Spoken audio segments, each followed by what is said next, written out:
गौतमराव खुर्चीवर बसून पुस्तक वाचत होते आणि बाजूच्या खुर्चीवर बसून त्यांची बायको कावेरीताई स्वेटर विणत बसल्या होत्या. तेवढ्यात त्यांचा नातू काही पुस्तके घेऊन आला आणि म्हणाला, आजोबा, तुम्ही हे कसली पुस्तके वाचत आहात? याच्यात तर एकही फोटो नाही. हे बघा माझी पुस्तके. आपल्या हातातील पुस्तक बाजूला ठेवून गौतमराव म्हणाले, बघू, दाखव बरं, मला देखील वाचून पाहू देत तुझे पुस्तक. तेव्हा त्यांच्या नातवाने म्हणजे मिहीरने गौतमरावांच्या हातात पुस्तक दिले. पुस्तक पाहून गौतमराव म्हणाले, अरे बाळा, हे कसले पुस्तक वाचतोस तू? अरे चांगली पुस्तके वाचत जा. या पुस्तकात तर फक्त मारामारी दिसते. आणि हा लाल रंगाचा हा विचित्र माणूस कोण आहे? मिहीर म्हणाला, आजोबा, हा स्पायडरमॅन आहे, एक सुपर हिरो. गौतमराव म्हणाले, अरे बेटा, आमच्या काळातही कॉमिक्स असायचे. चाचा चौधरीच्या कथा, ज्यातून चांगला बोध मिळायचा आणि मनोरंजनही व्हायचे. आजोबा, तुम्हाला मनोरंजनाबद्दल काहीच माहिती नाही. असे बोलून मिहीरने आजोबांच्या हातातून त्याचे पुस्तक हिसकावून घेतले आणि तेथून पळून गेला. गौतमराव आश्चर्यचकित होऊन त्याच्याकडे पाहत राहिले आणि मग काहीसा विचार करून आपल्या पत्नीला म्हणाले, कावेरी, आजच्या जमान्याच्या हिशोबाने आपण आणि आपले विचार जुने झाले आहोत. कावेरी पतीच्या भावना खूप जवळून ओळखत होत्या. त्यांना दुःख झालेले पाहून ते म्हणाली, तुम्ही का नाराज होत आहात? आता आपला जमाना राहिलेला नाही आणि हे सत्य आपण जितक्या लवकर स्वीकारू तितकेच आपल्यासाठी चांगले आहे. यावर गौतमराव काहीही बोलले नाहीत. खरे तर काही महिन्यापूर्वी गौतमराव स्वतःची फॅक्टरी चालवत होते. त्यांचा मुलगा विजय त्यांच्यासोबत फॅक्टरीचे काम सांभाळत होता. पण एके दिवशी अचानक गौतमरावांच्या छातीत दुखू लागले. ते घामाने भिजले होते. तेव्हा त्यांना डॉक्टरकडे नेण्यात आले.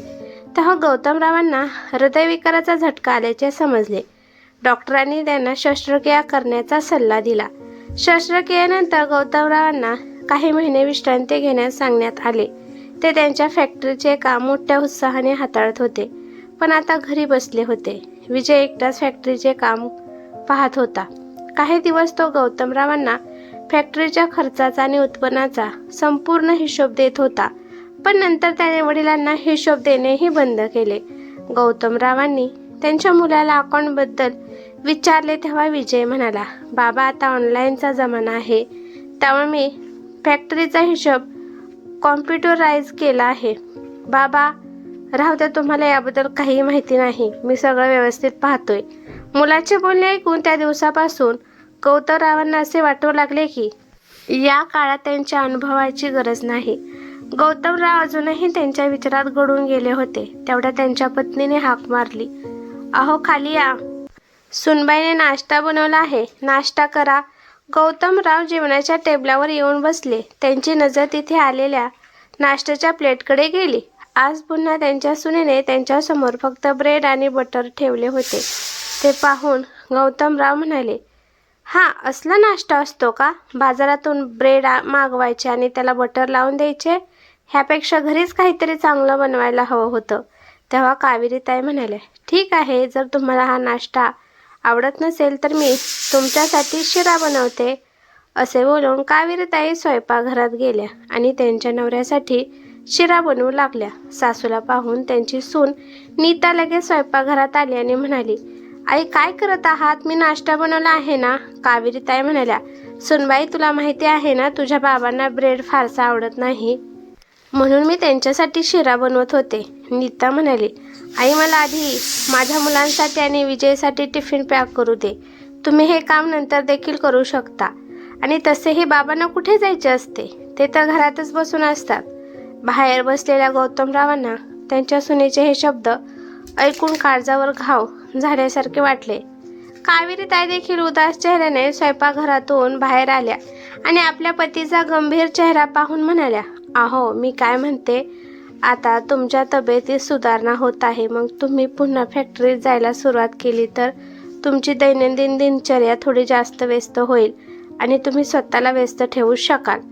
गौतमराव म्हणाले, कावेरी, तू बरोबर बोलत आहेस. काही दिवसांपासून माझ्याही मनात हाच विचार चालू आहे. दुसऱ्या दिवशी सकाळी जेव्हा त्यांचा मुलगा तयार होऊन फॅक्टरीकडे निघाला तेव्हा गौतमराव देखील उत्साहित होऊन फॅक्टरीत जाण्यासाठी तयार होऊ लागले. आज बऱ्याच दिवसांनी गौतमराव त्या सर्व कामगारांना भेटणार होते ज्यांनी इतक्या वर्षापासून फॅक्टरीच्या कामात त्यांना साथ दिली होती. ते त्यांच्या फॅक्टरीत काम करणाऱ्या लोकांना नोकर मानत नव्हते, तर त्यांचे काम उंचावर नेण्यास मदत करणारे मित्र मानत होते. जेव्हा गौतमराव फॅक्टरीत पोहोचले आणि आत गेले तेव्हा त्यांना त्यांचा मुलगा विजय त्यांच्या खुर्चीवर बसलेला दिसला आणि त्यामुळे गौतमरावांना धक्का बसला. विजयने गौतमरावांकडे पाहिले आणि आश्चर्याने विचारले, बाबा तुम्ही इथे? गौतमराव म्हणाले, हो बेटा, घरी बसून मला कंटाळा येत होता म्हणून मला फॅक्टरीत यायला सुरुवात करावी असे वाटले. गौतमरावांनी सर्वत्र एक नजर टाकली आणि त्यांनी पाहिले की विजयने सर्व जुन्या मशीन्स बदलून नवीन मशीन्स लावल्या आहेत. याचे त्यांना तितकेसे काही वाटले नाही, पण सर्वात आश्चर्याची गोष्ट म्हणजे त्यांचा एकही जुना कामगार तिथे उपस्थित नव्हता. गौतमरावांनी विचारले, विजय, सगळे जुने कामगार कुठे गेले? विजय म्हणाला, बाबा, मी सर्व जुन्या मशीन बदलून नवीन मशीन लावल्या आहेत आणि जुन्या कामगारांना या नवीन मशीन कशा ऑपरेट करायच्या हे माहीत नव्हते, म्हणून मी सगळेच कर्मचारी बदलले आहेत. हे ऐकून गौतमरावांना धक्का बसला आणि ते काउंटरजवळच्या खुर्चीवर बसू लागले. तेव्हा विजयने त्यांना थांबवले आणि म्हणाला, बाबा, ही अकाउंटची खुर्ची आहे, तो इतक्यात येईल, तुम्ही वेटिंग रूममध्ये जाऊन बसा. हे ऐकताच गौतमरावांचा सगळा उत्साह मावळला. गौतमराव वेटिंग रूममध्ये येऊन बसले आणि थोड्या वेळानंतर त्यांनी पाहिले की काही कामगार काम करण्याऐवजी मोबाईल फोनमध्ये व्यस्त आहेत, म्हणून त्यांनी त्यांना फटकारले. हे पाहून विजयला राग आला, पण त्यावेळी तो काहीच बोलला नाही. मात्र रात्री घरी आल्यानंतर तो वडिलांना मोठ्या आवाजात म्हणाला, बाबा, तुम्हाला कारखान्यात येण्याची काय गरज होती? आता तुम्ही म्हातारे झाले आहात, घरीच थांबत जा आणि जर तुम्हाला घरी बसून कंटाळा येत असेल तर तीर्थयात्रेला जा. मुलाच्या तोंडून हे शब्द ऐकून गौतमराव आणि कावेरीताई स्तब्ध होऊन उभे राहिले. मग कावेरीताई म्हणाल्या, अरे बाळा, तुझे बाबा तर फक्त तुझी मदत करण्यासाठी फॅक्टरीत आले होते. विजय म्हणाला, मला त्यांच्या मदतीची काही गरज नाही, मला माझे काम कसे करायचे हे व्यवस्थित ठाऊक आहे. असे बोलून विजय त्याच्या खोलीत गेला. गौतमराव आणि कावेरीताईंनी अश्रूंनी भरलेल्या डोळ्याने एकमेकांकडे पाहिले. मग कावेरीताईंनी गौतमरावांना धीर दिला आणि म्हणाल्या, अहो, तुम्ही इतके टेन्शन का घेता? जाऊ द्या, आणि तसेही आज नाही तर उद्या तोच फॅक्टरी सांभाळणार आहे. कावेरीताईंनी आपल्या पतीची समजूत काढली, पण बीपीचा त्रास असणाऱ्या कावेरीताई मुलाच्या अशा वागण्याने मनातून खूप काळजीत पडल्या होत्या. दिवसेंदिवस त्यांची तब्येत बिघडत चालली होती आणि त्याचा परिणाम असा झाला की एके दिवशी कावेरीताई रात्री झोपल्या त्या सकाळी अंथरुणातून उठल्याच नाहीत. झोपेतच त्यांचा मृत्यू झाला होता आणि गौतमरावांवर दुःखांचा डोंगर कोसळला. आपल्या पत्नीचा जाण्याचा आघात ते सहन करू शकत नव्हते. त्यांच्या धाकट्या बहिणी श्वेताताईंनी त्यांना सावरले. कावेरीताईच्या 13व्या नंतर सर्व नातेवाईक निघून गेले आणि आधीच मुलाने दिलेल्या वागणुकीमुळे गौतमराव स्वतःला उपेक्षित समजू लागले. जोपर्यंत कावेरीताई सोबत होत्या तोपर्यंत त्यांना एक आधार आणि आत्मविश्वास होता. त्यांच्या सुनेचे अपमानास्पद शब्द आणि त्यांच्या मुलाचे असभ्य वर्तन ते सहन करत होते, पण आता त्यांना एक क्षणही घालवणे कठीण जात होते. मुलगा, सून आणि त्यांची मुले आपल्याला आयुष्यात आनंदी होते, पण गौतमरावांशी बोलणारे कोणीच नव्हते. 2-3 दिवसांनी गौतमरावांची मुलगी रिया त्यांच्या तब्येतीची विचारपूस करायला यायची. तेव्हा ते खूप आनंदी असायचे, पण रिया गेल्यानंतर त्यांना त्यांचे आयुष्य पुन्हा काळोख्या रात्रीसारखे वाटायचे. आज पुन्हा त्यांच्या सुनेने नाश्त्यासाठी ब्रेड आणि बटर दिले होते. त्यांना माहीत होते की हा नाश्ता त्यांच्या आरोग्यासाठी चांगला नाही, पण तरीही ते काय करणार होते, कारण आज कावेरीताई नव्हत्या ज्या त्यांच्यासाठी उपमा किंवा पोहे बनवायच्या. त्यामुळे गौतमरावांनी गपचूप ब्रेड बटर खाऊन घेतले. नाश्ता करून ते त्यांच्या खोलीत जाणारच होते, तेवढ्यात दारावरची बेल वाजली. विजयने जाऊन दरवाजा उघडला तर समोर त्याची आत्या उभी होती. आत्याला दरवाजात उभे असलेले पाहून विजय आश्चर्यचकित झाला आणि म्हणाला, आत्या, तू अशा अचानक कशी आलीस? त्याने आत्याच्या हातातील बॅग घेतली.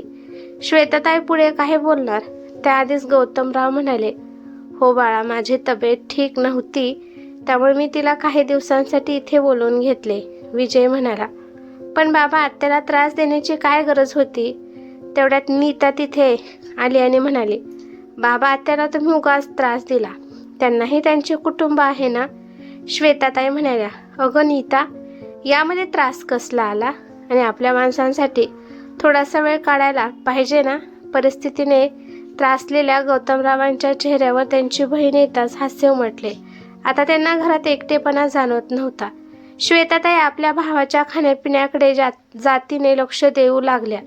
त्या त्यांच्या भावासाठी पौष्टिक अन्न बनवायच्या, तसेच वेळेवर औषधही द्यायच्या. अधूनमधून त्यांची मुलगी रिया सुद्धा यायची. तेव्हा गौतमरावांचे जग उजळून निघायचे. पत्नीच्या जाण्याचे दुःख ते हळूहळू विसरू लागले होते. पण नीताला श्वेताताई घरात राहायला आलेले खटकत होते आणि त्यामुळे तिची चिडचिड वाढू लागली. एके दिवशी ती विजयला म्हणाली, मला माहिती आहे, आई गेल्यामुळे बाबा थोडेसे एकटे पडले आहेत. पण याचा अर्थ असा नाही की ते अधूनमधून घरी मेळा भरवत राहतील. दर 2-4 दिवसांनी ते रियाला फोन करून बोलवून घेतात. आणि तुमची ती आत्या तर मला दररोज त्रास देत असते. माझ्या डोक्यावर बसायला लागली आहे. हे आणखीन किती दिवस चालणार? पत्नीचे बोलणे ऐकून विजयला राग आला. दुसऱ्या दिवशी सकाळी श्वेताताई मंदिरात गेल्यावर विजय वडिलांकडे आला आणि म्हणाला, बाबा, आत्या तिच्या घरी कधी जाणार आहे? गौतमराव म्हणाले, माझी बहीण इथे राहिल्यामुळे तुला काही अडचण आहे का? विजय म्हणाला, मग अडचण नाही तर काय आहे बाबा. आत्या रोज माझ्या बायकोला त्रास देते आणि महागाईचा जमाना आहे. घरात एक सदस्य वाढला तरी बजेट बिघडते. आपण किती दिवस तिची जबाबदारी उचलणार? गौतमराव म्हणाले, अरे बेटा, उलट तिने माझी जबाबदारी घेतली आहे. तिच्यामुळे मला खूप आधार मिळतो. मीच तिला काही दिवस इथे राहायला सांगितले होते. तुला माहिती आहेच की तिचा मुलगा सून दुबईला असतात आणि दाजे गेल्यापासून ती एकटी आहे. मग ती इथे राहिली तर काय बिघडेल? विजय म्हणाला, बाबा, तुम्ही असे बोलत आहात जणू काही माझी बायको तुमची काही जबाबदारी घेत नाही. आत्या येण्याआधी सगळी कामे होतच होती ना. आणि तुम्ही आजकाल रियाला दर 8-10 दिवसांनी बोलवता. ते कशासाठी? विजयच्या अशा बोलण्याने गौतमरावांचे काळी जखमी झाले. ते पुढे काही बोलू शकले नाहीत. पण त्यांना कळून चुकले की मुलगा असून श्वेताताईंना या घरात राहू देणार नाहीत. बहिणीचा अपमान ते सहन करू शकत नव्हते. म्हणून दुसऱ्या दिवशी त्यांनी काळजावर दगड ठेवून श्वेताताईंना तिच्या घरी पाठवले आणि स्वतः खोलीत येऊन पत्नीच्या फोटोसमोर बसून म्हणाले, कावेरी, तुझ्या जाण्याचे दुःख मी बहिणीच्या मदतीनेच सहन करू शकलो, पण तिला इथे राहू दिले नाही. आता बहीण गेल्यामुळे गौतमराव पुन्हा एकटे पडले. सतत उदास राहू लागले. घरात कोणीच त्यांची विचारपूस करत नव्हते. श्वेताताई असताना त्यांच्यासाठी हलके जेवण बनायचे, पण तिच्या जाण्यानंतर नीताने पुन्हा ब्रेड बटरच सुरू केले. त्यामुळे गौतमरावांची तब्येत बिघडू लागली. एके दिवशी त्यांनी खिचडी मागितली. तेव्हा ती उशिरा आणि रागाने मिळाली आणि ती खिचडी त्यांना विषासारखी वाटली. रोजचा हा त्रास सहन करत ते मनात म्हणाले, मी देवाकडे हा दिवस पाहण्यासाठी मुलगा मागितला होता का? पत्नीच्या फोटोसमोर डोळे भरून ते बोलत राहिले आणि घरात गुदमरल्यासारखं वाटू लागल्याने ते बागेत गेले. तिथे त्यांना जुना मित्र भेटला. मित्राशी बोलताना त्यांनी मन मोकळे केले आणि मित्राच्या शब्दाने त्यांच्या मनात पुन्हा धैर्य निर्माण झाले. घरी परत येताच त्यांना मुलगी रिया दिसली. तिला पाहून गौतमराव आनंदले आणि चहा नाश्ता आणायला सांगितले. जेव्हा नीता ब्रेड बटर घेऊन आली तेव्हा रिया म्हणाली, बाबा, हे खाऊ नका. वहिनी बाबांसाठी हलके जेवण बनवत जा. हे ऐकताच नीता रागाने म्हणाली, एकतर आई गेल्यापासून रोज कोणी ना कोणी घरी येत असते. मी आयुष्यभर यांची चाकरी करत बसू का? तुम्हाला असे वाटते का मी दिवसभर त्या स्वयंपाकघरात उभे राहावे? आणि जर तुम्हाला तुमच्या वडिलांची इतकीच काळजी वाटत असेल तर त्यांना तुमच्या घरी घेऊन जा, असे नीता रागाने म्हणाली. आपल्या सुनेचे हे कटू शब्द ऐकल्यानंतर गौतमराव गप्प राहणे योग्य मानले नाहीत आणि ते ठामपणे म्हणाले, भास्कर, खूप झाले सूनबाई. कदाचित तू विसरली असशील की हे घर माझे आहे आणि माझ्याच घरातून मला बाहेर काढणारी तू कोण आहेस? सासऱ्याचे बोलणे ऐकून नीता अधिकच चिडली आणि म्हणाली, नक्की तुम्हाला काय म्हणायचे आहे? तेव्हा गौतमराव म्हणाले, सुनबाई, माझे बोलणे अजून संपलेले नाही आणि या घरात कोणीही एवढा मोठा झालेला नाही जो माझे बोलणे थांबवू शकेल. त्यांचे बोलणे सुरू असताना विजय घरी आला आणि वडील बायको ओरडताना पाहून तो भडकला व मोठ्या आवाजात म्हणाला, बाबा हे काय चालले आहे? मुलाचे शब्द ऐकून गौतमराव संतापून म्हणाले, खरं तर हा प्रश्न मी तुला विचारायला हवा की हे काय आहे. मीच मोठ्या कष्टाने उभ्या केलेल्या फॅक्टरीमध्ये जाण्यास मला परवानगी नाही. त्या दिवशी बऱ्याच दिवसांनी मी फॅक्टरीत आलो तेव्हा तू मला तीर्थयात्रेला जाण्याचा सल्ला दिलास. एक एक पैसा जमवून जे घर खरेदी केले त्याच घरात आज मला भार समजले जात आहे. सकाळच्या चहासाठी तासभर वाट पाहावी लागते आणि 2 वेळच्या भाकरीच्या तुकड्यासाठी तरसावे लागते.